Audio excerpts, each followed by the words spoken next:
I see you.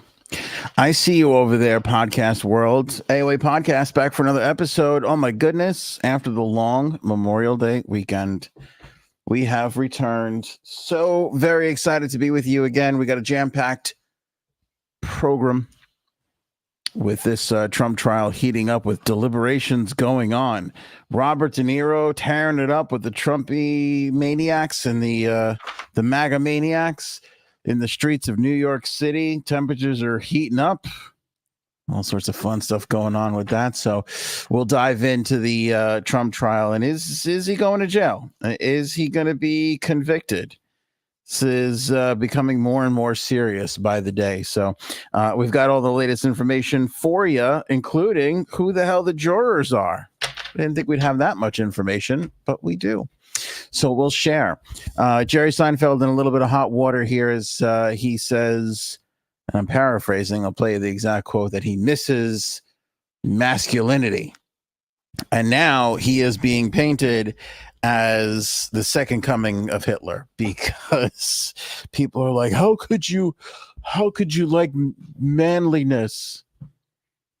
You can't say I like the days of men. I guess that's a bad thing. Right away, we swing right over to toxic masculinity. I don't know. We'll analyze it. We'll play the clip. You'll let you form your own opinion.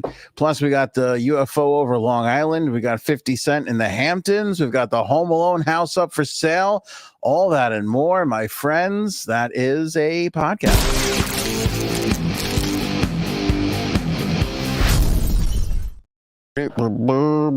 Not on Facebook Live again on this episode, and I apologize, and I promised that I would not slander Facebook, but boy, are they difficult to deal with. Give me a little bit of the problems over the years. Don't really care for them right now. So again, please share this episode, whether you're watching on YouTube, Spotify, wherever you're watching, however you're listening. Throw a share down, put it on X, put it on Facebook, spread the word for us. All that is very much appreciated. We only grow because of you guys, and every now and then got to ask you to double down and do your part to share the episode. Anything you could do, very, very much appreciated from this podcast. Hello to Lindy, Mercury, Miss Justice, Dr. Dex in the house, Willie T, EVH, Nacho Fisho, Paul, Raven. Everybody looks like they're here. TD, can't shout out everybody, but you're all here. Appreciate you as always. Yesterday, I was watching what was going on in the Donald Trump case, and I started to get the feeling like it wasn't going well for the former president.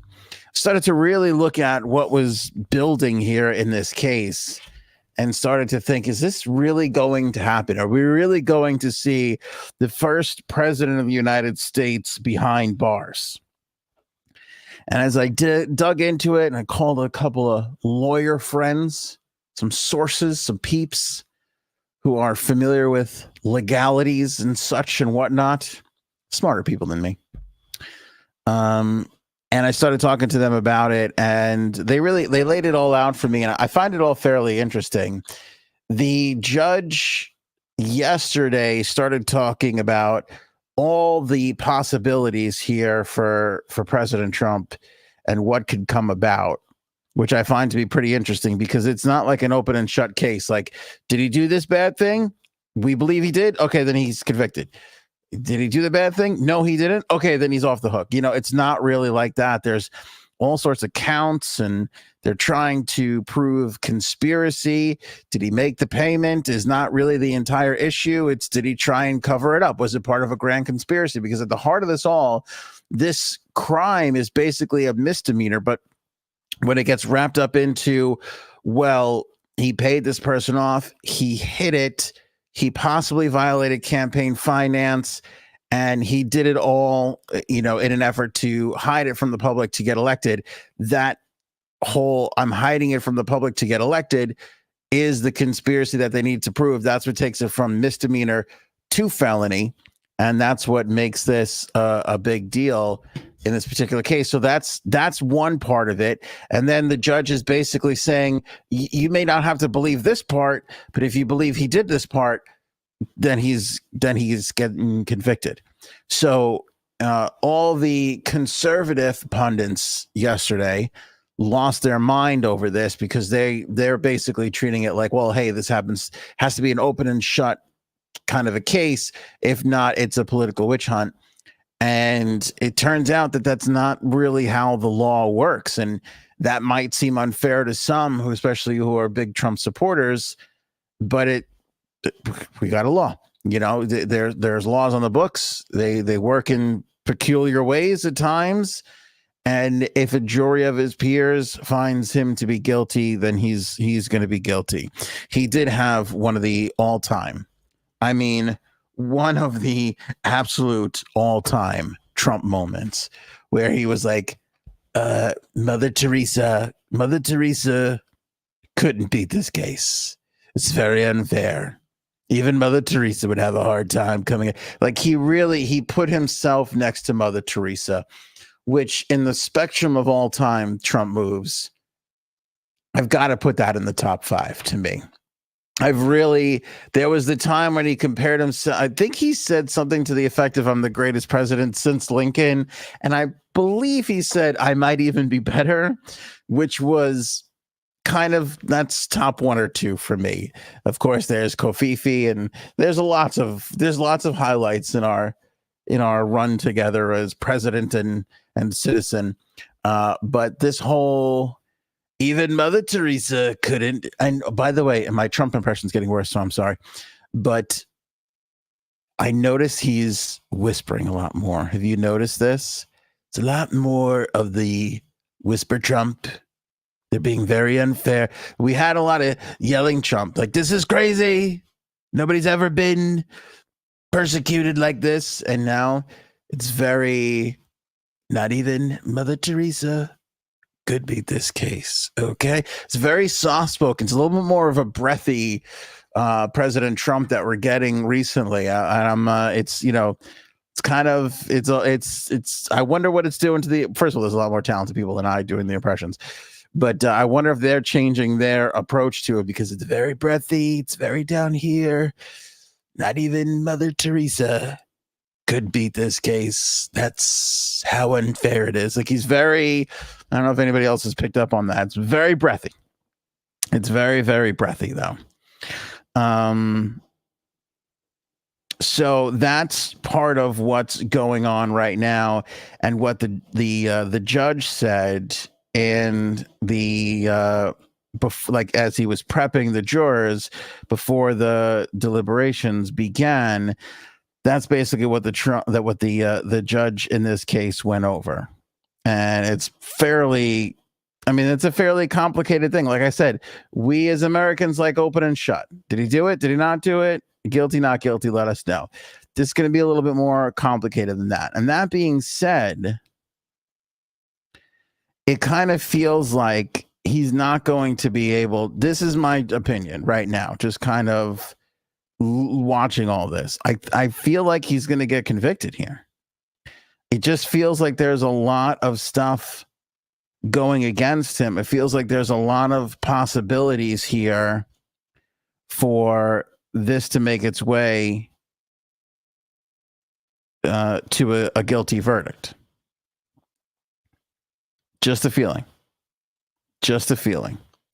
Because again, if you've got to hit all these particular parameters, all right, could be tough, might not be able to do it. But if it's a little bit more of a wider spectrum there, well, then it seems like it might be possible. It seems like it could be, something that we could see in our lifetime, a president getting convicted. Now, does he go to jail?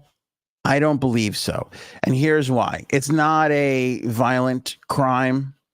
He's never been convicted of a crime prior to this, right? So I don't see any reason for the judge to, exercise a sentence of jail time. By the way, they can also there's like 34 counts. They each come with 4 years. They could give this guy like 120 years behind bars if they really wanted to, or if he really wanted to, the judge. I don't think that's going to happen. A lot of people think that if he did get sentenced, his time would be served consecutively, so it's not like one after the other, but all at the same time. And that he wouldn't get sentenced to prison. Again, like I said, not a violent crime. Not exactly something that, you need him to be behind bars for. A lot of people asking, can he pardon himself? No. He cannot. He wouldn't be able to in this particular case. We're talking about state cases here, not federal. President of the United States can make some moves on federal cases, not state cases. Different story. But I don't even think that you have to, again, and I've said this before, and I stand by this too. I don't think you have to have him go to prison. I think a conviction is enough. And I think that if they got that, it would hinder people's willingness to vote for him. I do believe that. I do believe there's a lot of people on the fence who don't partake in the day-to-day right versus left bullshit and jargon. And I think that they're going to just go, all right. They're not going to look into the details any further than that. They're not going to worry. They're just going to know he was convicted, and I think it's going to make them turn a certain way. Do I think it's going to excite his base and let them get all charged up and run around and try and get more people voting for them? Yeah. Do I think he's going to raise a lot more money if he does get convicted? Yeah, I do.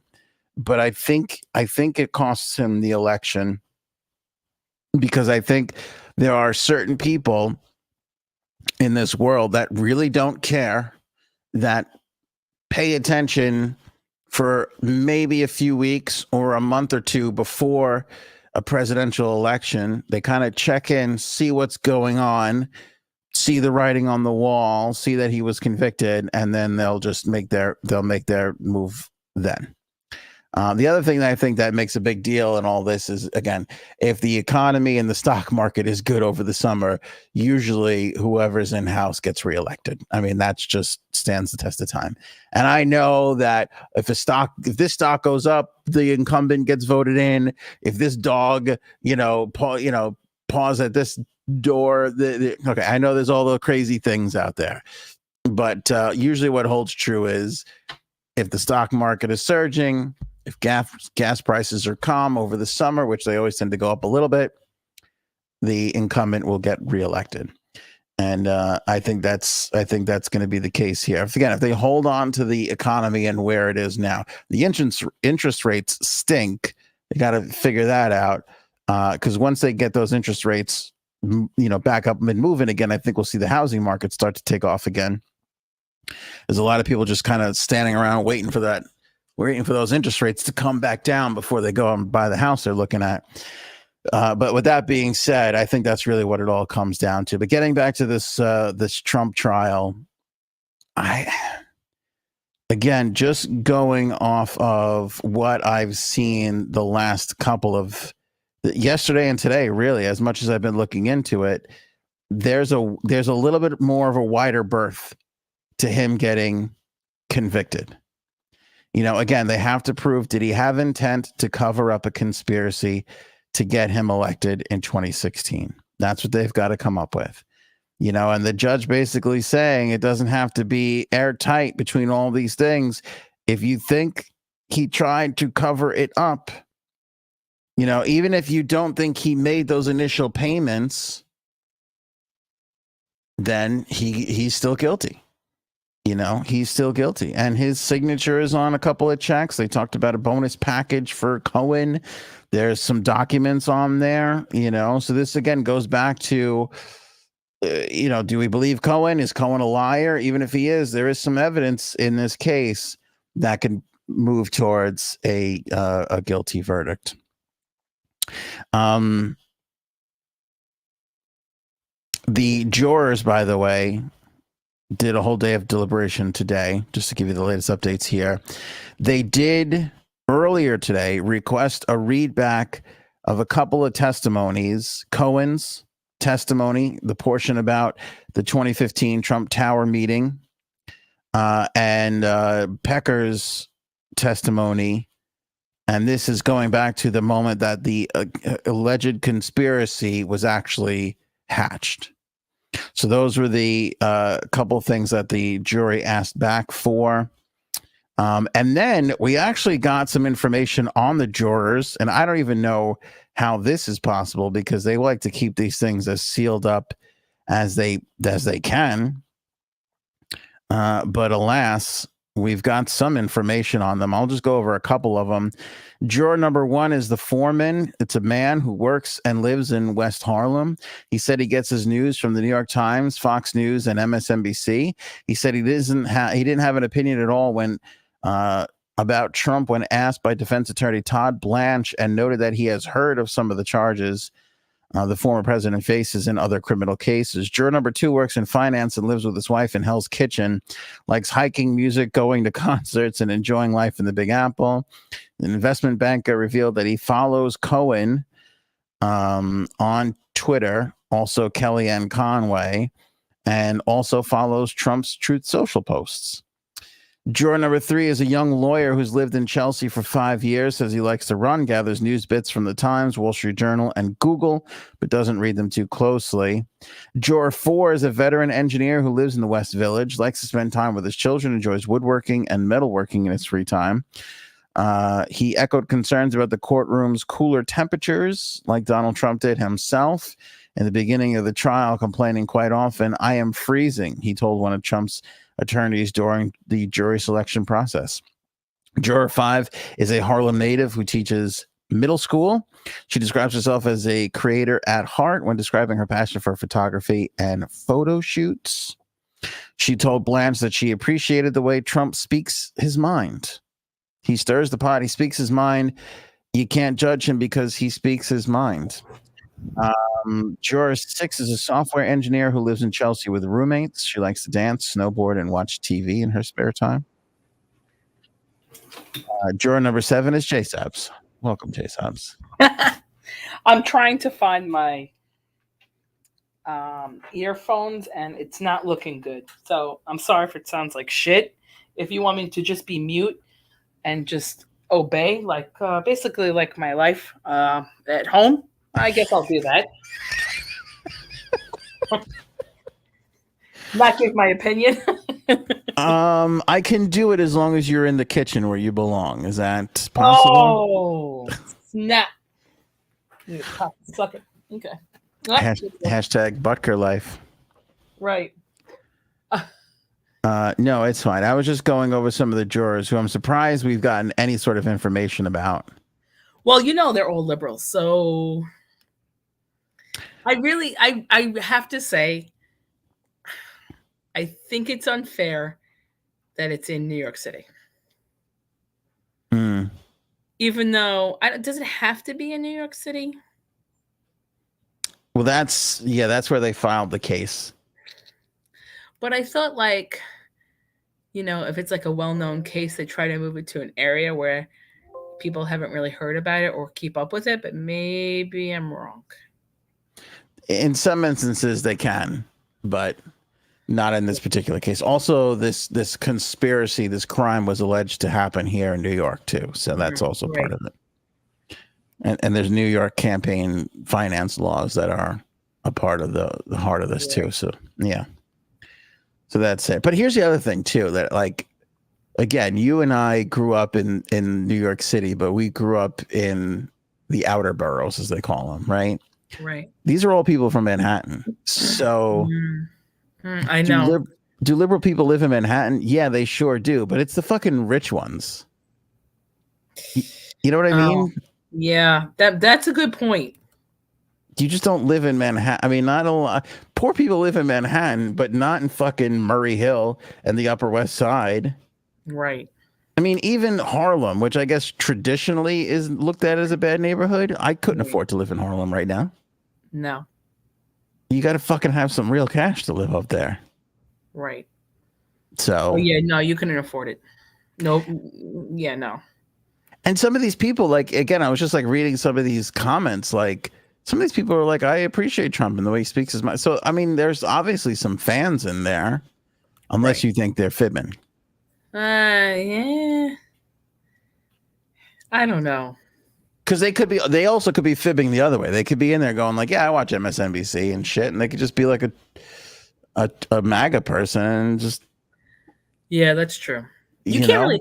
I mean, I'm sorry. I know Frank trusts everybody, but I would not. I don't trust anybody. I'm the complete opposite of him. So no, I don't think people are going to be like fair in this case on either side. So like if they're like a true MAGA person, they probably went in there saying, I watch Anderson Cooper. And if they're a true liberal, they went in there going, yeah, I love, who's the guy on? What's the one that Frank hates? What's his name? Tucker Carlson? Yeah. Sean Hannity? Yeah. Tucker. So, yeah. We'll see. We shall see. I listen to this. George 12 is an Upper East Side resident and physical therapist who likes to run and play tennis. She said she likes to listen to podcasts, focus on sports and faith. That's a fucking Republican if I've ever heard one. Right. No physical therapist liberals are playing fucking I mean, maybe there's a couple. No. Here's how you can tell. This is what I would ask that juror. Do you drive a Mercedes and Lexus or do you drive a Subaru? Because that's going to really tell you the difference. Yeah, exactly. You'll That know. Lexus motherfucker is voting Republican. That fucking Subaru, they're voting Democrat. Right. Those Subaru people, I'll tell you this, the MAGA people don't even know where a Subaru dealership is. It's foreign to them. Mm-hmm. It's just not, and the Democrats know where it is. It's right next to a Starbucks and a fucking Whole Foods. So anyway, so that's the latest on Trumpy there. But I was just saying, I was kind of coming to the realization that it feels like he could really, I think he could lose this. Oh, it also doesn't have to be a unanimous jury. That was the other big part of this that they said. This doesn't have. Yeah, it doesn't have to be a unanimous jury decision. I don't know. It kind of feels like he's gonna get convicted of something here.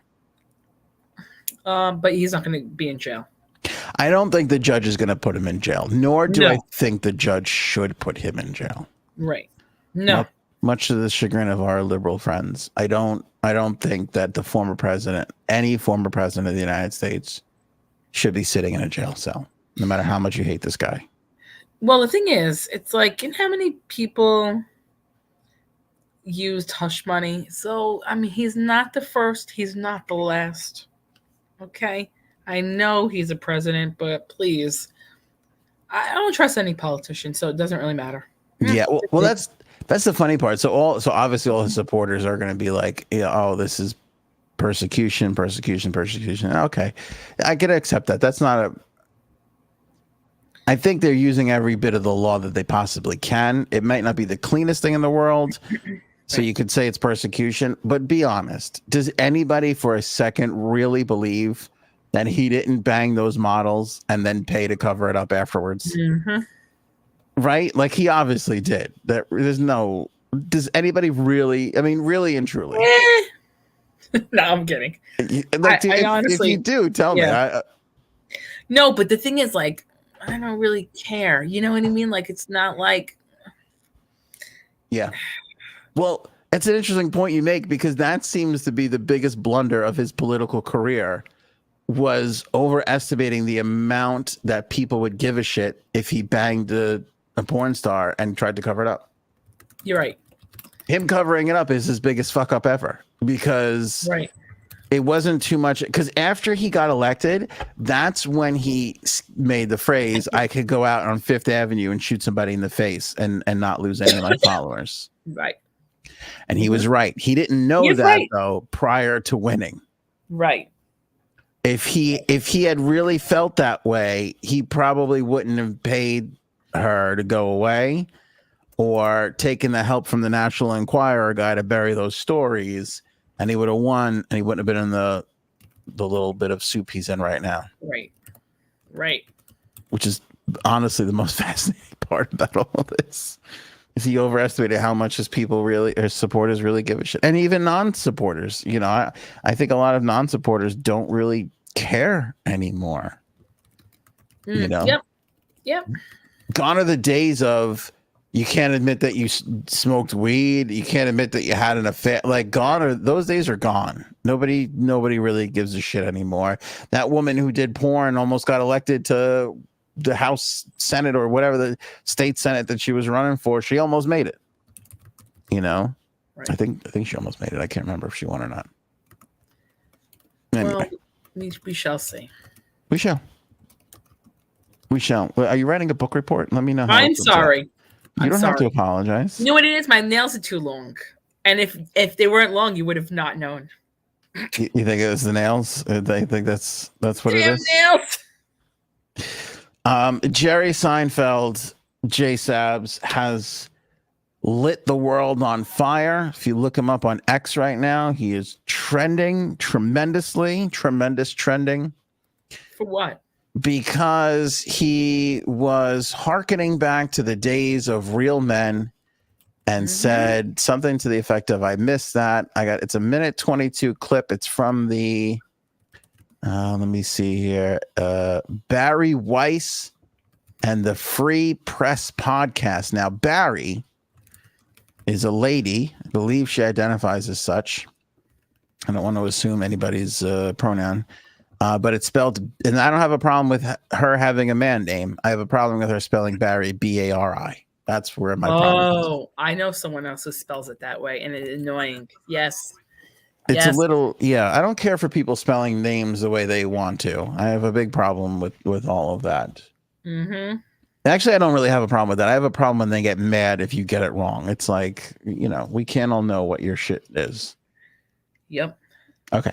So here he is with Barry Weiss, who is, I'm not going to lie to you, it's not what this podcast is about, pretty attractive. And he's talking about the olden days. And I'm going to play, it's a 1:22. I think we can hang in there. I know it's longer than your average TikTok or reel, but it's a 1:22. And I think you need the context of it all because, again, comedian. 1:22. You know what? Never mind. So some people consider that a very long time, actually. Right. But anyway, they were talking about, well, here it is. Let me just play the clip for you. An agreed upon hierarchy, which I think is absolutely vaporized in today's moment. Okay. And I think that is why people lean on the horn and drive in the crazy way that they drive.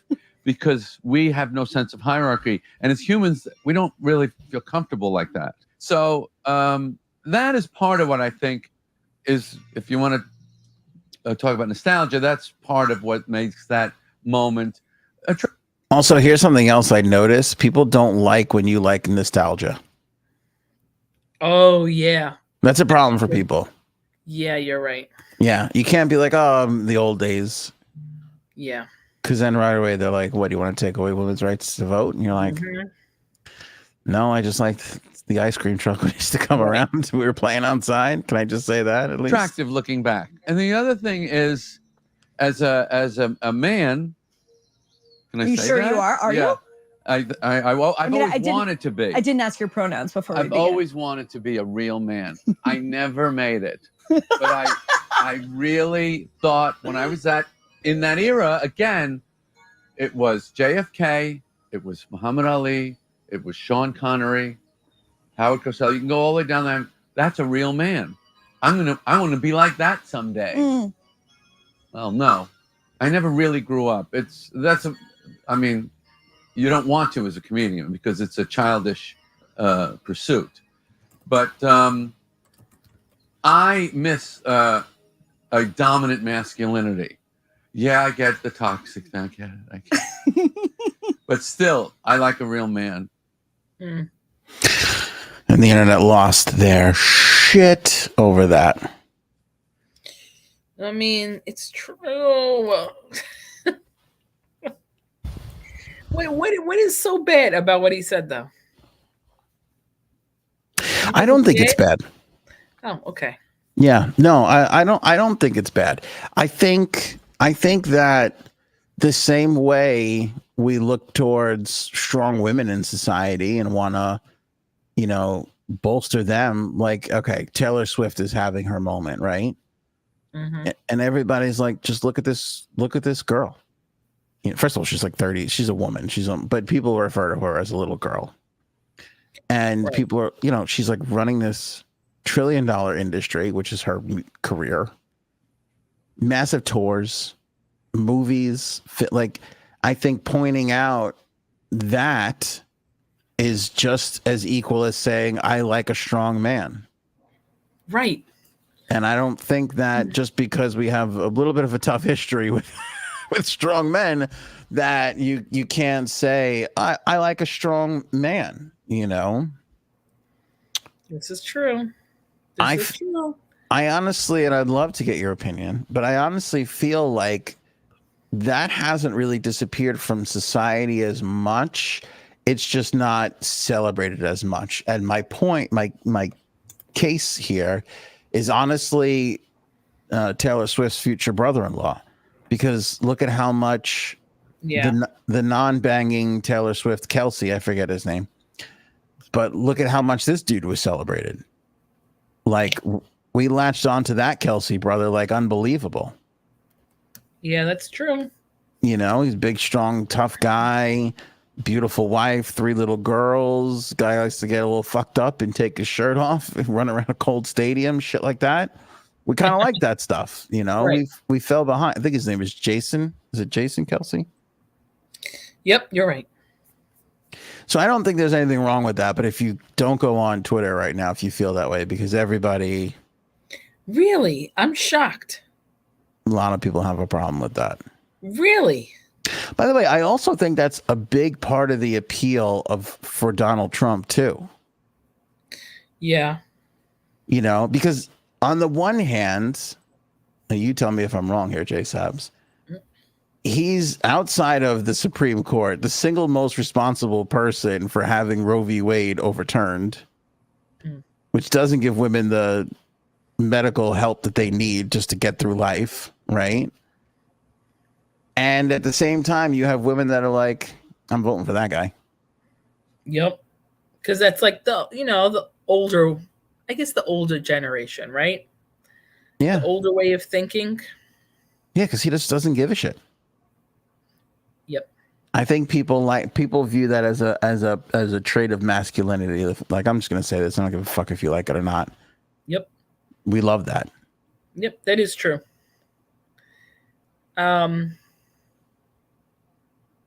Yeah, I think it's like it's an old-fashioned way, I'd say. Back in the day, it was more, I want to say acceptable, but a larger party thought that way, right? Back in the day, nobody gave a shit how you felt, and it was okay to talk about that. Right. That was perfectly fine. Right. It was actually preferred that you shit on the people complaining that they don't have it as fair as everybody else. Mm-hmm. That was kind of the way it was back in the day. Right. And I got to tell you something. Like, we're obviously, you and I were raising children in this day and age, and it's certainly more. I was talking about this the other day about how me and this other dad at Little League, we were like, oh, isn't it great how supportive these kids are of one another? But at the same time, and I've raised my child right. I don't know what you're doing, but I'm doing a good job. And I'm just kidding. I don't raise my children, Jay Sams. That's all a joke. Well, right. That's why I left. but I'm raising him to be accepting and all that. And I don't apologize for that at all. But part of me does worry that I am not preparing him enough for the real world. Because I do feel like that day comes for everybody. And what do you mean by the real world? Because that's a wide range of there's a wide range of the real world. As much as we joke around about people didn't give a shit about your feelings back in the day and they had no problem letting you know that, I think that's still the case. It may be a little bit not the case with social, okay, equality is definitely more rampant now than it ever was, right? So, women have an equal chance, a little bit more of a better chance than they ever have before, right? I think we've changed in the right direction, but this idea of people give a shit about you as a little person, your social security number, you as a person, Right. That's not really true. Like how I look at my son and all his little third grade friends and how they're all lifting each other up and supporting each other. That's not going to be the case in the 6th grade. Mm-hmm. It's definitely not going to be the case in high school. By the time he gets to college, he's not even going to remember when that was the case. And when he's fighting for a job, all bets are off. Oh, yeah. You know what I mean? So this idea of like, you're going to be in your workplace and you're going to be like, why isn't anybody helping me or supporting me? And it's like, well, because those 4 other people are going out for the next level of the job that you want to, and they're not going to not eat and let you have it because they like you as a person. Well, I have to say, I think there's people who still think like that and they're in their 40s. And it's like, whoa. No one ever taught you about the real world. Like, I'm glad my father did. Yeah. And, well, I don't trust it. I would have seen it anyway because I don't fucking trust anyone. But it's true, though. It is, because this mentality started creeping in when we were children. Yep. Right. And even if we got past it, though, even if it wasn't us, maybe a younger sibling or younger cousin, 3 years, 4 years, 5 years younger than us started to get into that. What do you mean they're not keeping score at the kickball game anymore? Right. That kind of shit. Like I can remember the day in my grammar school when we switched from the dodgeball that went like ping to the really soft, fluffy ones that didn't bounce. Right. Yep. Oops. And right. I don't know how you feel though, but I kind of feel like, especially with my son, especially lately, I kind of feel like I don't know how I'm going to do it, but I have to toughen this kid up a little bit. Yep. Oh yeah, I am. That's because I am tougher with them because I'm like, no, because one day you're going to come across the wrong person, and I am tough. Listen, you have to teach them how to be street smarts. To me, you can't put a price on it. I rather them be street smart than textbook smart. Yeah. Because I'll tell you, if you don't have no street smarts, good luck in the real world. Good luck. I don't know about you. It's very true. I don't know about you and what they're talking about in like your school, but in my school district here, they're talking about the fact that our kids, street smarts is one way to put it. Social cues, I guess, is another way to put it. Right? Like you look at somebody and they look pissed off, and then you realize I'm not going to talk to that person because they might flip the fuck out and start swinging at me. Oh no, we never got that. But I feel like they still say this in my school, that the kids, because of COVID, they're behind on picking up social cues. Oh yes, that I actually have heard. Like they don't understand what each other is not thinking, verbally feeling. Yep. Yeah. Yep. Because these kids were hidden behind a fucking mask, and worse, their teachers were hidden behind a mask. I'm sorry, that was the worst thing to do to these kids. I truly believe that a lot of kids have anxiety from it. They have fears that they shouldn't have. I mean, really, like there's kids that I know who wore masks because they were scared. Not of getting COVID, but because they kept hearing, if you get COVID, you're going to kill your grandparent. And honestly, that's really fucked up. It really is. Mm-hmm. Like, and what did I say? What would happen? Oh, Janine was right there. Janine was right. I don't know about that. I'll have to go back and check the old episodes. I'm not entirely sure. I don't know. Janine was right. He was right. Did any of his grandparents die? No, not that we know of. Did anyone's parents die? No, not that we know of. Not to say that there wasn't, but they just made it terrible for kids. Made it worse. I still don't. I mean, listen, I can accept it. I think it's a theory, but I don't know if it's 100% the reason. As much as it is, I don't know. I think it's just this generation and our generation raising the next generation. So what you're saying is we're fucked? Oh, I think we're definitely fucked. Let me tell you something. And you know I'm a glass half full person, despite all my complaining. Right. I am genuinely concerned, and there's two huge things here. Our generation raising the next generation, because it's like a photocopy. It's like everyone gets a little more faint. It's not as strong as started out completely black. Now it's a little gray. Yeah. It's that, and also AI. I'm telling you, I don't want to sound like a crazy conspiracy theory person, but then, and I mean this, in 3 years, 2 years, our world is going to be unrecognizable to what it is right now. Mm-hmm. This AI stuff is moving so fucking quickly. Like, if you thought that you know how we always used to say, oh, our government, you know, social media and technology, they can't keep up. Well, it's every day it gets 100 times faster. And yeah, I just don't know. I don't know what the world looks like when we have AI and then eventually robots run by AI that can take care and handle so much stuff. Yep, that is true. That is true. Oh, well, we're fucked. Feels like they're fucked. I also feel like that's their problem. Like, yeah, my hope is that I could sneak in a good sturdy retirement for a couple of years before I keel over from a heart attack and not have to deal with any of it. That's my hope. Right. And if you're wondering who the luckiest generation is, that would be our parents, because those motherfuckers, they got everything. They got everything. They can have good health insurance now. Well, not good, but better than I have. Than most of us have. They bought a house for a pretty good price.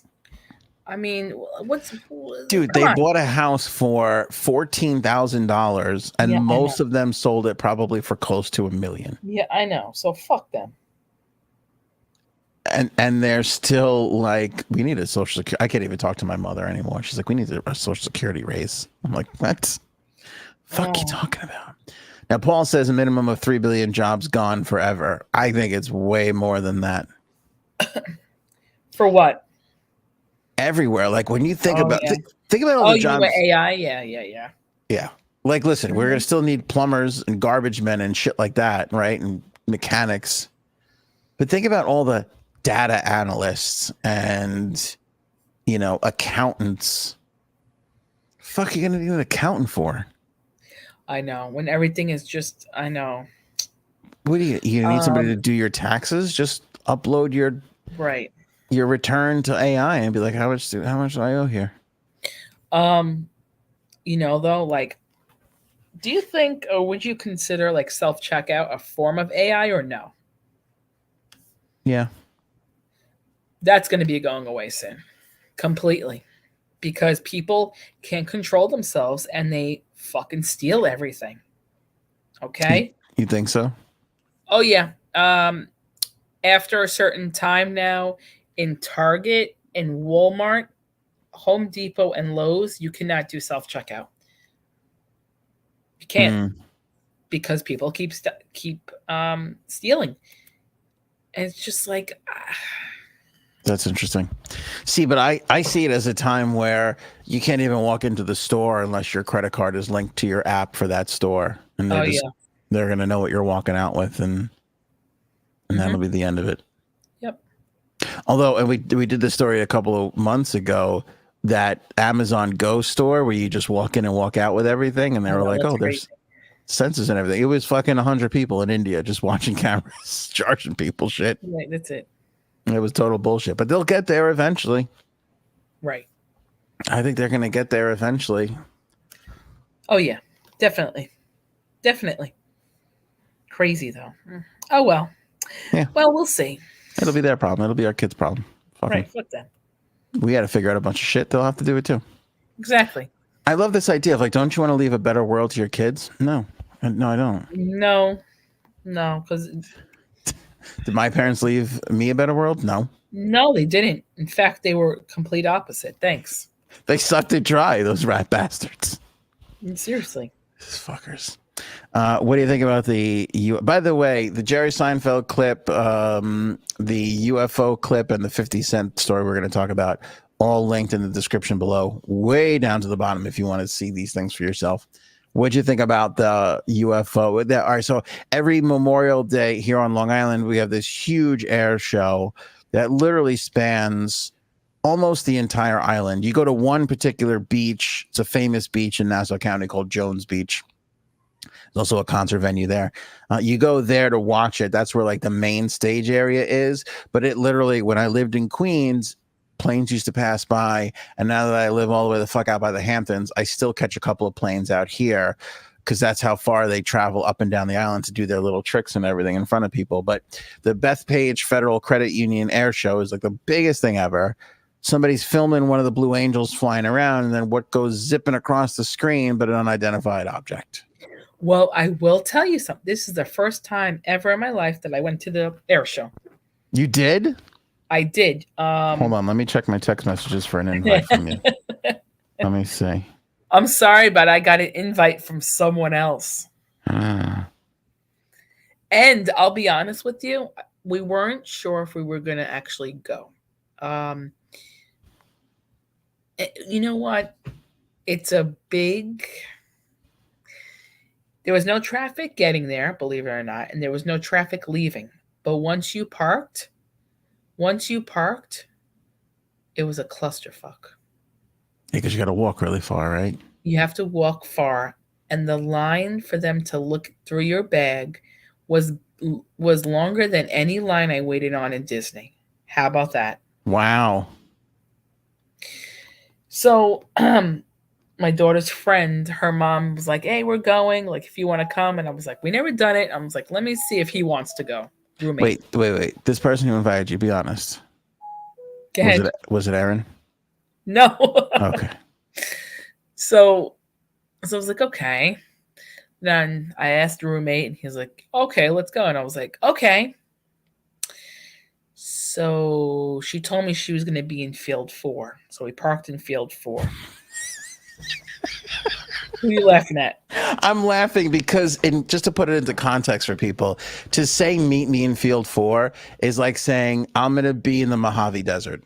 Yeah. Well, the thing is, like, I haven't been to Jones Beach in a really long time, so I forgot how big field 4 is. It's fucking huge. So we get out. She's like, where are you? I'm like, we're waiting on a line. And she's like, what line? We didn't wait on a line. I was like, are you sure? Well. I don't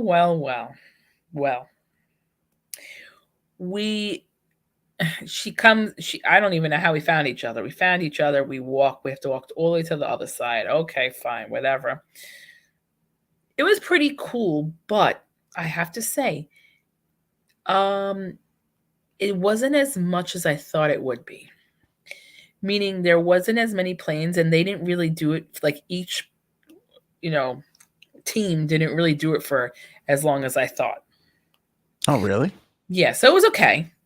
But I'm upset I did not see the UFO. That's what I'm most upset about.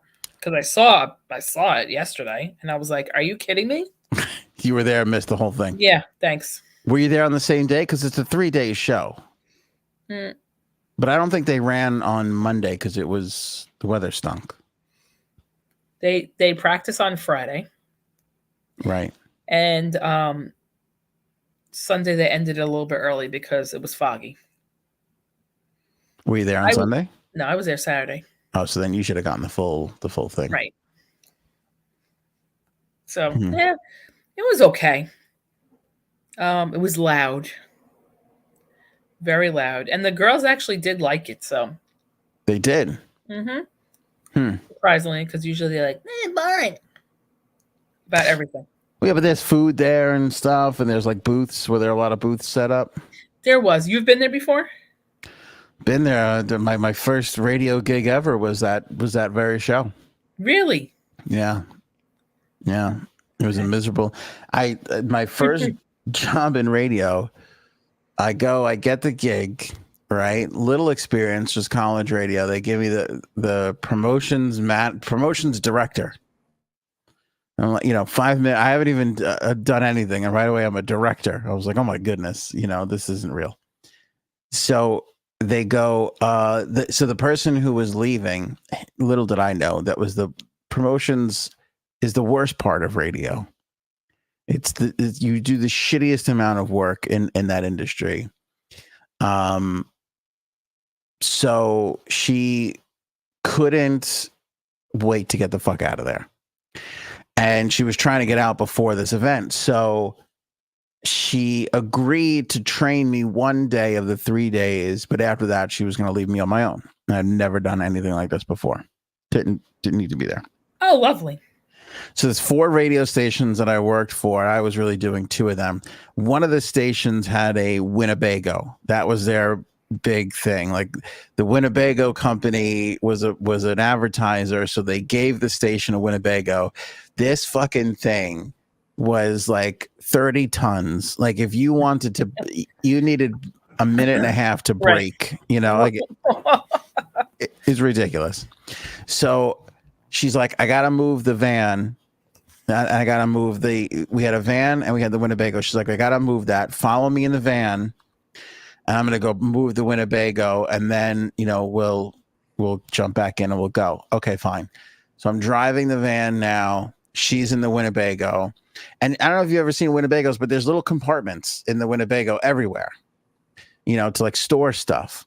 And so we had these like big sound systems in all of the vans. Every van had a sound system so that we could put the jock on the microphone and everything.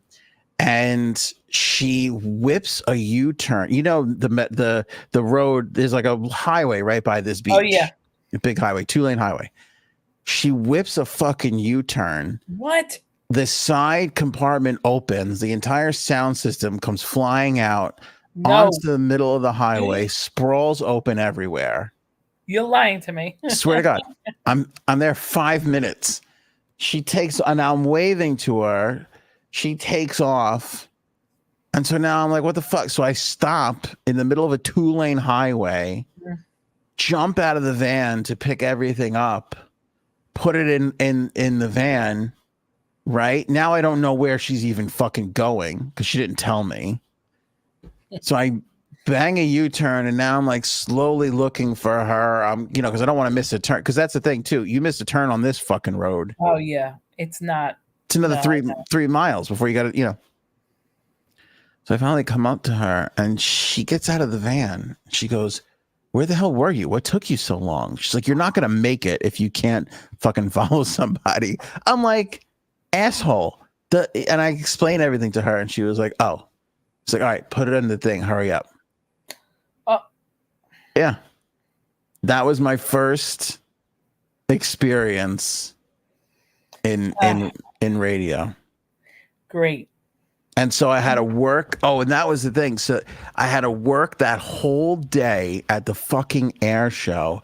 And then I had to rush to the Coliseum because I was working for the Islanders at the time. Oh, no. And I think they were in a playoff run. And so I had to do like a playoff game that night. It was a fucking nightmare. Wonderful. Yeah, it was a fucking nightmare. That was my first bit. So it was that. So that air show will forever be burned in my memory. You're like, yeah, I'm okay not going. Ask me if I've ever gone as a spectator. No, I can't do it. It'd be like somebody who served in Vietnam going back for a vacation. It's just not. It's not. I mean, it was okay to do one time. When I do it again, you know what happened? It actually got a little bit cooler, and it wasn't really warm. And I'm like, oh. And for me to say it was cool, I was in shorts and a tank top, but I know your wife would have been in a hoodie, sweatpants, another jacket, a hood. Yeah. Well, you know what we were saying? Well, last year we didn't go.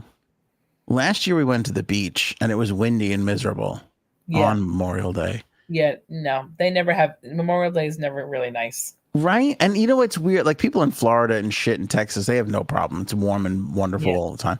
But in New York, Memorial Day is such a weird holiday because you can't really go to the beach. The water's fucking freezing, even if you do get a decent day. Right. It's a in between season holiday.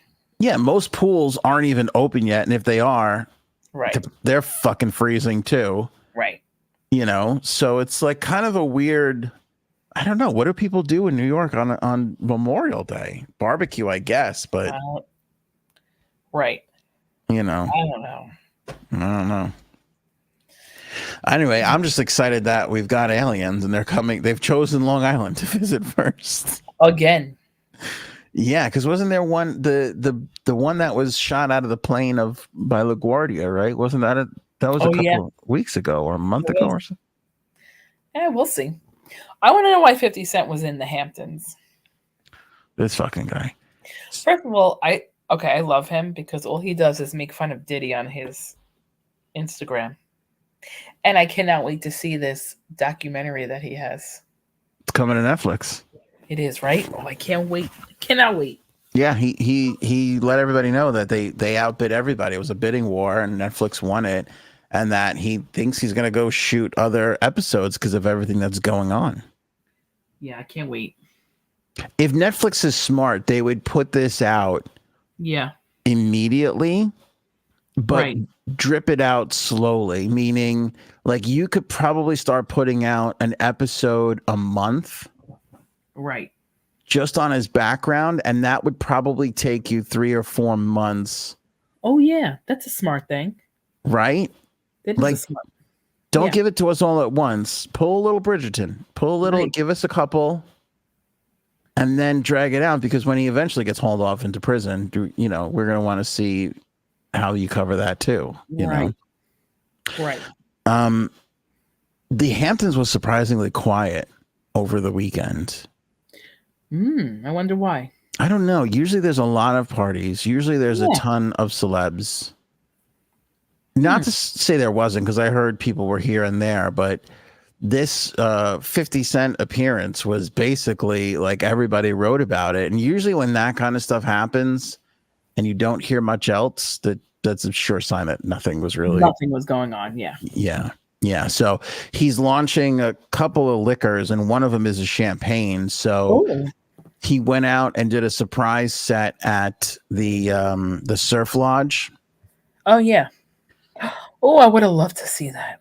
Yeah. Well, so for those people who don't know, the Surf Lodge is literally this tiny little place, and you really shouldn't fit more than 75 people in there. Yet they put like 5,000 people inside and out. And over the last couple of years, some rich ass people own it, and they just pay a shit ton of money to have these huge celebrities from the city come out and perform. Yep. Like a friend of mine did, Nancy Atlas, who I've spoken up about before on this podcast. She did a whole set with Jimmy Buffett one night, and it was really? Yeah, it was like this like dream come true, because you can't even get a ticket to see Nancy Atlas in the summer out here. That's how much people love her. Like, she plays the Talk House in a couple of venues and they always sell out.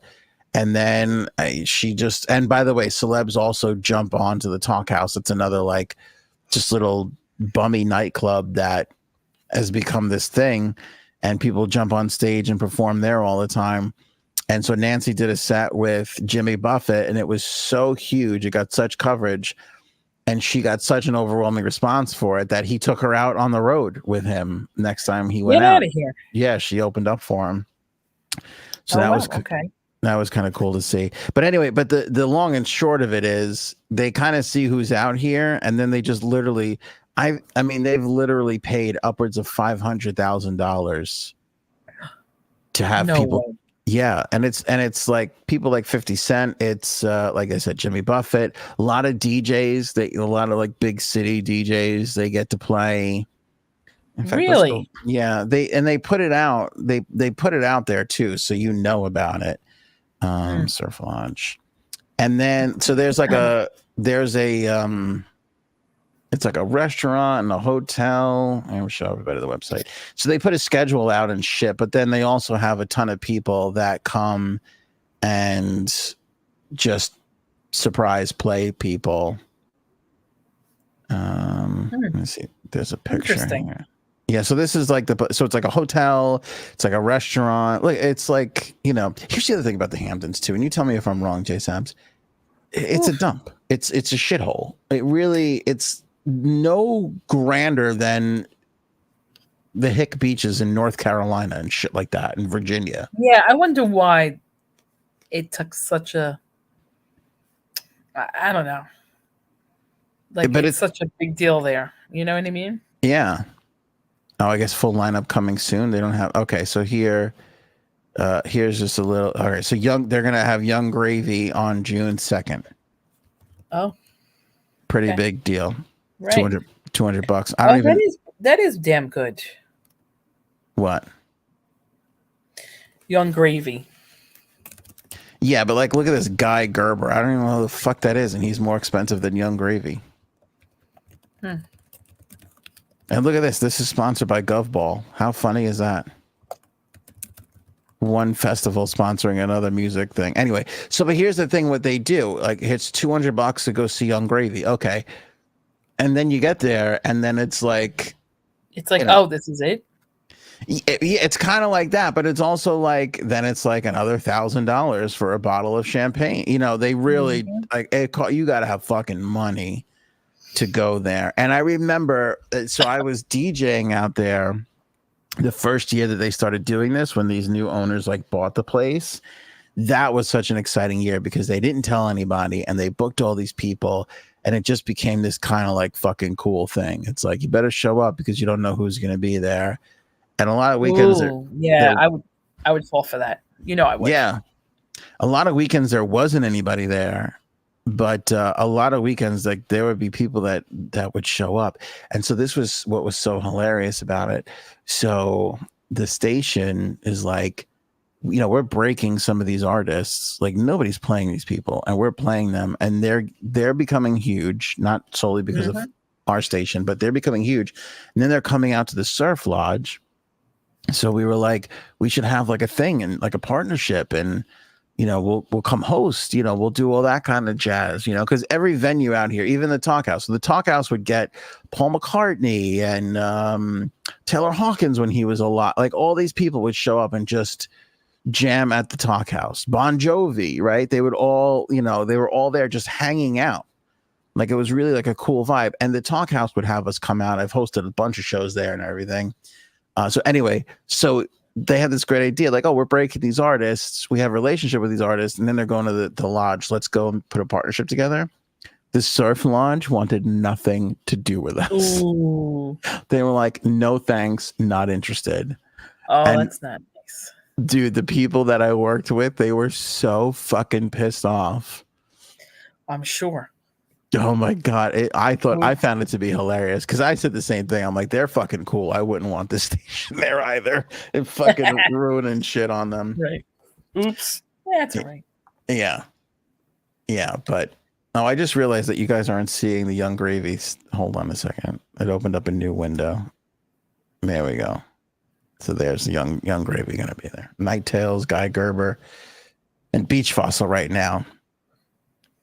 So we'll go back and see whatever becomes. But yeah, it is kind of a cool thing of like, it's just this little like hole in the wall. Right. And now it's like, the place to be. It's the place to be. And it loses money. Like, these guys just, like I said, they pay a shit ton of money. Yep. And if you've ever, that looks good. I'm obsessed with crispy rice, J-Sabs. I can't fucking... Did I ever have crispy rice? It's kind of like it's been around for a while, but I feel like it's kind of really coming into its own in trends. Okay. Yeah. I wonder if there's like a restaurant.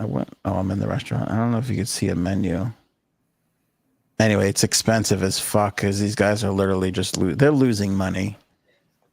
Oh, really? Yeah, because like I said, so the station reached out to them. So like we know, or like we knew at the time, like some of the people, and we knew what they were paying because, like I said, we had relationships with the artists. So that was the other thing too. They reached out. I forget if it was Brett Dennen or somebody, or G Love, maybe G Love and Special Sauce. Like those guys always play out there. Donovan Frankenreiter. If you know indie music, these are big names. We reached out and we were like, we have a big artists that we have solid relationships with, and we were like, get us in, like, let us be the one, say you want us to introduce you. And they were like, not interested in those people whatsoever. Yeah. Oops. It never got down to it, but I know what, like, it never got down to if you don't invite the radio station, we're not playing.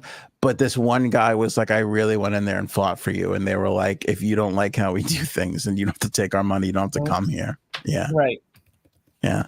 And they were right too, because that's the lure, right? Just some random spot in the Hamptons. They're getting so much more exposure out of that than they did from some fucking local radio station. Right. So I thought that was pretty cool. So anyway, so 50 Cent showed up at the Surf Lodge because he knows that all the paparazzi are out there and they're going to get a ton of press.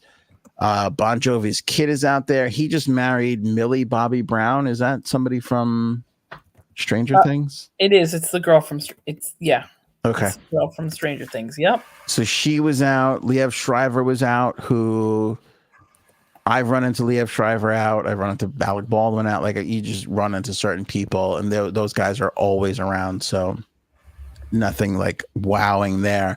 But he made a big deal. 50 Cent made a big deal out of Liev Schreiber. He was even joking about like having him narrate the Diddy documentary.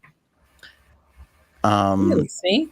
Because he does all the NFL narrations and everything. But anyway, so he did a surprise. It's a brilliant marketing move. He went and did a surprise show at the Surf Lodge. So that got tons of social media hits because everybody pulls out their phones and wants to take pictures and video of it. All the paparazzi put it in all the magazines and everything. And then he went to a restaurant. So the thing that I heard was 50 Cent is out here. He's at a restaurant. He's spending like 10 grand on champagne. He like bought this whole restaurant champagne. I was like, fuck. And then I go to find out it's just his fucking champagne brand. Oh, oops. So he didn't really spend 10 grand. I'm sure he spent some money on it, but it was it was a marketing stunt. To get the champagne brand out there. Right. Well, I can't wait to see it. So. Yeah, so there's a link in the description of this episode. You guys can see the stuff he put on Twitter with Liev Schreiber, and you can see he put like a video out on Instagram of like all his little highlight video, because he was promoting his liquor brand, which is pretty interesting. All right, we'll see.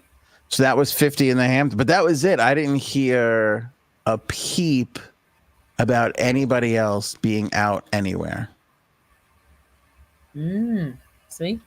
So I don't know if the Hamptons is running dry. But you want to know the God's honest truth? Again, if you're a star fucker, the best time to go out there is August. That's when everybody's there. Really? More so than Memorial Day weekend. Memorial Day weekend is like for all the city people and touristy people. Right. June cools down. July 4th is kind of a little bit of a big deal, but everybody, I don't know why, but everybody comes. Once August hits, everybody comes out, because a lot of those big finance people and shit, they take that whole fucking month off. Yeah, that's true. And all the people from Europe come. Yeah, that's true. And shit, and they go there. Isn't that such a weird location for like people from Europe to go? Like, there's so many better beaches in the U.S. than there. Yeah. Yeah. Like Florida beaches are amazing compared to that. There was a beach, I forget which one, in Southampton, but it was rated the number 3 beach in the country. And I'm like, I saw that. Who and fucking like, really? Right. It's a nice beach. But like you said, I will take any beach in the shittiest part of Florida over these beaches up here. I agree. But granted, they're all better than Rockaway Beach because you're not dodging needles and shit like that. Right. But still. Yeah. These kids don't know these days. Yeah. They're like the number 3 beach in the world. I'm like, are you fucking insane? No. It's terrible. Right. Last story, J Sabs. I can't believe you're still here. Jesus. Can you believe it? What'd you get into a fight with your roommate? What, are you avoiding him? What's happening right now? Got to make up for lost time. But don't worry, I'll just knock off soon. Go ahead. The Home Alone house is up for sale. Credit Paul. I saw this and I was like, oh, I don't know if anybody's interested. And then he tweeted it at me, and I'm like, okay, if Paul likes it, it's show worthy. It is fucking gorgeous in that house. It is. I've seen it before. Right? Mm-hmm. Have you? Oh, because I don't know when they it was up for sale before. Yeah. Oh, was it? Okay. All right. See, I didn't know that. But it was like, and okay, I'll tell me if I'm weird. Yeah, you are. I'm watching it, and it feels to me like a cousin or an aunt's house. Like that, the level of comfort that I felt as I was watching this video of this. Yeah, I kind of felt like, oh my God, like if I don't even think it's that expensive. What is it going for, 8 million or something, or 5.25 million? Jeez. I don't know. I mean, anybody who made a decent living, like let's say you are in our generation and you got $30 million in the bank. How do you not try and buy that fucking house? Yeah, really. I know. I mean, I would definitely want to. I wouldn't want to live there, but every December 20th, I would move in there and leave after Christmas. Now that's funny. Because that house just feels like the holidays to me. Yeah, I know what you mean. Right? And I'll tell you what, there's no, like, it's totally renovated. So the bones are all there, but it's completely modern. So it's like modern comfort with that nostalgia feel. I almost fucking cried, and I have never cried in my life. Really? I was like, this is beautiful. Yeah, I know what you mean. No, the house is, I always love the house. Right? Yeah, it's amazing. It is. Extra living room and shit like that. I know. You're like, oh my God, can I and go here and order pizzas? Go ahead. Yeah. And then the attic where he slept is all like finished. It's like a real bedroom up there. Oh, really? And the basement is like, again, all finished. So it's not like bare bones the way it was in the movie. It's like all finished and beautiful. Yeah, I think I need to buy it. $5 million for that. I feel like that's grossly underpriced. Wait, before I forget, I'm gonna pick a bone with you. I have a bone to. Where were you Monday? Where was I Monday? Our friend had a barbecue, and it seems like you didn't come. It doesn't seem like that. I definitely did not go there. I didn't show up. And why not? Well, what excuse did my wife give? She didn't give an excuse. No. So you're good. Okay. Then I could say whatever I want then? Mm-hmm. Yeah. I honestly, I'll tell you what the excuse we came up with is, but if you want the truth, we just really don't like any of you anymore. I figured that. No, you know what? I'll tell you what happened. Oh boy. I swear to you, I felt my age. Like you didn't want to go out on Monday. I had to. I told Frank this too. I'm like, you got to watch me last week because I was so fired up. My mother and father flew in. It was my aunt's 50th wedding anniversary this weekend. Okay. So I had to drive to my cousin's house, which is just outside of Philadelphia. Oh God, no, I know. Which is on Memorial Day weekend. It's an entire different story. So I spent half my lifetime in the fucking car driving there. It was hot as fucking balls. The whole day, right? And then we were drinking and eating and just sweating and all this shit. Then we got back in the car. We got home at like 11 o'clock at night. The kids were they didn't sleep the whole way home. They were impossible. Oh, I know how that goes. Sunday we got up my mother had to get to the airport, which was like a stress. Like there you will not find a least stressful journey than flying out of Long Island's only little tiny airport. Why? It's just not stressful. You can show up. Oh yeah, I think you said it's stressful. I was like, it's stressful. Go ahead. It's not stressful at all. You can show up 5 minutes beforehand with a gun and a gallon of gasoline and matches and be like, "Oh, I'm sorry," and put it down and still get on the plane and make it out on time. Like, Yes, it's just I agree. so easy. Yet my mother turns everything into a fucking NASA takeoff. Like it's the whole day. It's a thing, and we got to go lunch for all this stuff. I got home on Sunday, and I was like exhausted. My legs hurt. I'm like, why do my legs hurt? Oh my God, you're getting old. I'm getting so fucking old. So Dee's like, we got to go to, just the barbecue tomorrow. And I go, I got to be honest with you. I don't know if I could do it. I'm like, let's see how we are in the morning. So by the way, fast forward, the kids were shitting like crazy. We went out to lunch. My mother insisted she take us out to lunch before they get on the plane. Which was part of the whole thing. Oh, because part of the stress was now they text you every 5 minutes because now there's a new law about they can't be late or else they got to pay you.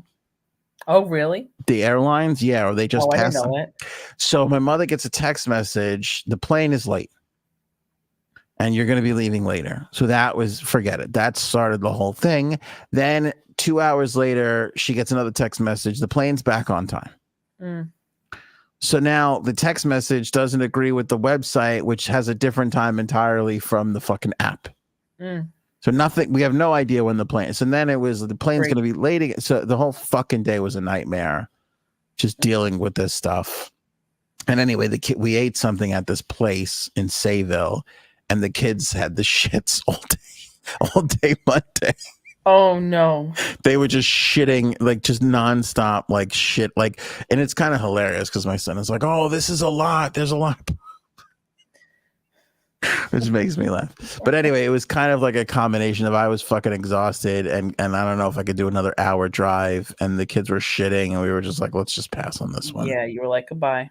Yeah, there was no real reason we could have been. If it meant anything if it was their birthday party or something, we would have mustered up and showed up. But it wasn't. So that's right. But you went. Could we tell the story about the keychain, or is that not a story that because I was laughing before at that. Do you like that? Yeah, in the group chat, which barely even exists anymore. Right. I got a message from Janine that says to my friend who is a police officer, "Thanks for the badge. I'm happy to report there's been 4 arrests." And his response was, "I didn't give you a badge. It's a keychain." And I was like, wait, what? So Janine responded, "Oh, well, this is awkward then." I did flash it a few times in the last 2 days of work. Is it like this big, or is it like this big? It's a little bit. I'd say it's more on the larger side. It's not small. Okay. And the security guard at my school, who used to be a NYPD cop, she's like, "You missed your calling."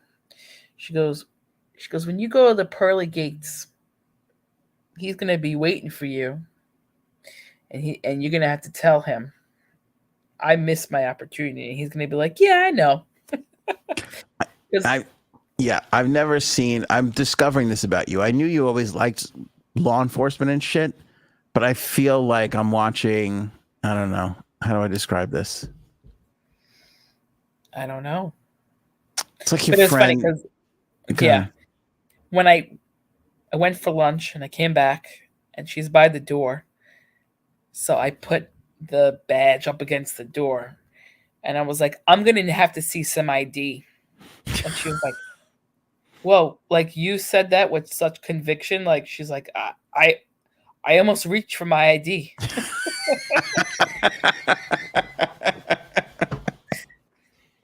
Yeah, so yeah. I've never seen anybody want to be a cop so bad in my life. Don't worry, I am, and I will be. You still, and I believe. By the way, I believe you. I believe in your heart of hearts. You believe you will be a police officer. Or you know what?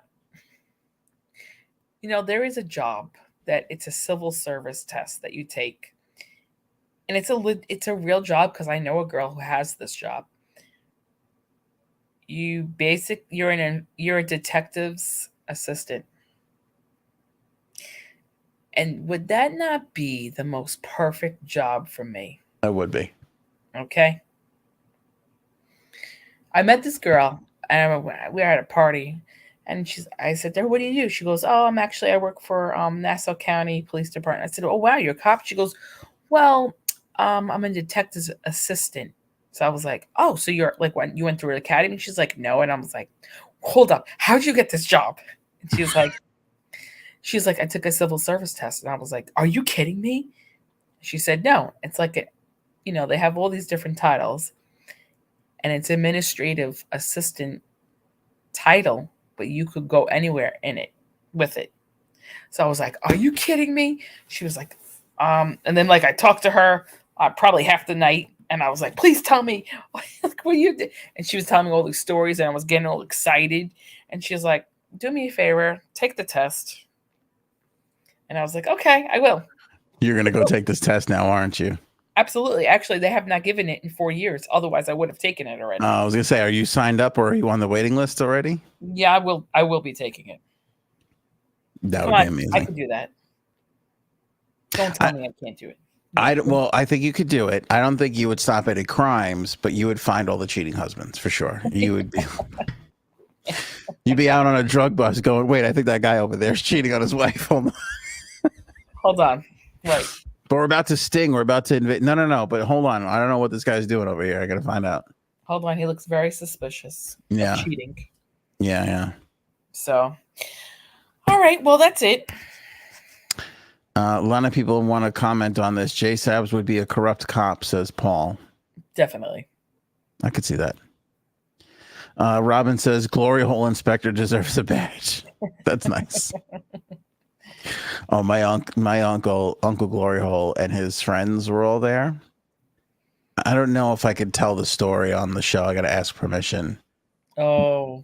But the funniest I've laughed in a long time. I almost peed myself. Oh God. Him and his friends, they were looking at my aunt and uncle's wedding album.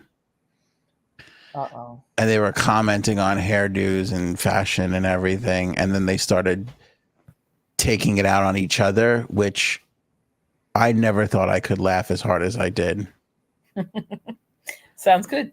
Good times. So that could be coming. So that's that. Okay. J Sabs, what a hero of this episode. You came in and saved the whole day.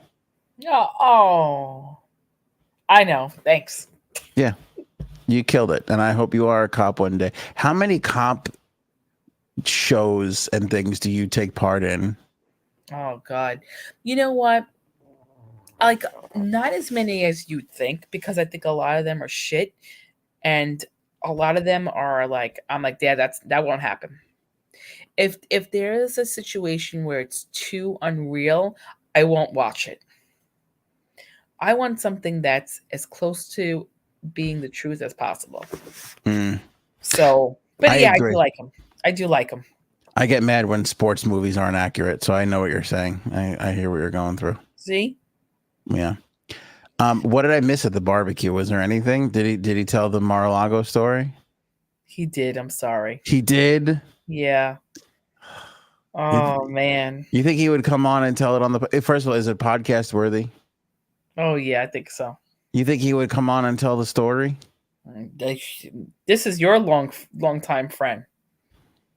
I don't know him that long. Maybe. I know, but I've said honest things about the President Trump, and I don't think he likes me as much anymore. Honest things? I mean, our relationship isn't as strained as Frank and his, but no. Will you think if I ask him, he'll come on? Go ahead. You come on the podcast and tell the, how do you spell Mar-a-Lago? Oh God. Is it good? Yeah, I think so. I almost don't want to ask you more because I want to be surprised. Right. I feel like we should promote this, not even do it now. Because you know what? He'll be back there. You might have a part 2. Does he have a standing invitation? Oh, yeah, he does. Oh my goodness. Yeah. I also beautiful. really, I don't want to get him in any sort of trouble. I don't know if No, I know. I feel like we need to have a whole conversation of what I can ask and what I can't ask, or, you know, because he is one of those people where I have to, I don't say this to people often, but I have said this to him where I'm like, can I say this stuff publicly or can I share? And he'll tell me yes or no. Right. Exactly. No, I know. Nobody else's life is remotely interesting enough to. Right. His is really the only one where I could probably really fuck stuff up for him if the wrong thing comes out. So I don't want to do that. So no, we know. Well, you know what we could do? You know how like when there's like people on TV or being interviewed that like they want to have their identity hidden, so they just have like the shadow outline of him, and they dub their voice. Come on, talking like this, really dark. Yeah. Mar-a-Lago was one of the best nights of my life. All right, I gotta go because I have a coupon waiting. Go ahead. What'd you say? A coupon meeting? Coupon waiting. Oh, got it. You know what I mean? By the way, and I'm sorry, there's an inside joke, but how funny was my fucking Bippity Boppity Boutique line? I died laughing at it. And nobody else laughed at that. I thought that was fucking hilarious. We're gonna have to reevaluate our friends. Yeah, I when I saw the picture of our friend in his whole getup and everything, I don't even know if he was really down, if that was down there or not. I'm not sure. It doesn't even matter. But it's that feeling you get when like your friend goes to baseball fantasy camp and gets to play with like his childhood baseball hero. Right. Like you look at that and you go, oh, it's good for them. Look at them. They didn't. that must be fun. Right. You know. See? Yeah. Okay. All right, go cash that coupon in there, J Sabs. Okay, I'll talk to you in like a minute 52 seconds. Okay. All right, there goes J Sabs. Let me see here. Yeah, we had a friend who did a little Mar-a-Lago run, and as I understand that it's an interesting story, but again, I don't want to blow the guy up. He's we gotta protect him. He's got a lot of stuff going on. We don't want to make any problems for him. So, but I would love to hear the story, and I also would love to share it with you guys. Let me see here. Paul, your weekend makes my weekend seem like a dream. Dude, I had a rough weekend. I'm telling you, my legs were hurting me. Even like this morning, I still had a little ache in my legs, and I'm like, I didn't even do any physical activity. I sat in a car for like 4 hours. Then I was at a party for like 3 hours. And then I sat in a car again for another 4 hours on the way home. That was really it. I don't know what the hell happened. It would be my dream if my friend gets to go to Mar-a-Lago again and then J-Sabs gets to become a cop. That would be just a wonderful. J-Sabs did go on a ride along once. It was like we feel bad for these adults. One of those kind of things, and they're like, let's take these adults out on a cop ride. She did do a cop ride once. I'm sure we've talked about it on the podcast, but it's been a while, so maybe we'll have her rehash that story in an upcoming episode. We'll do that.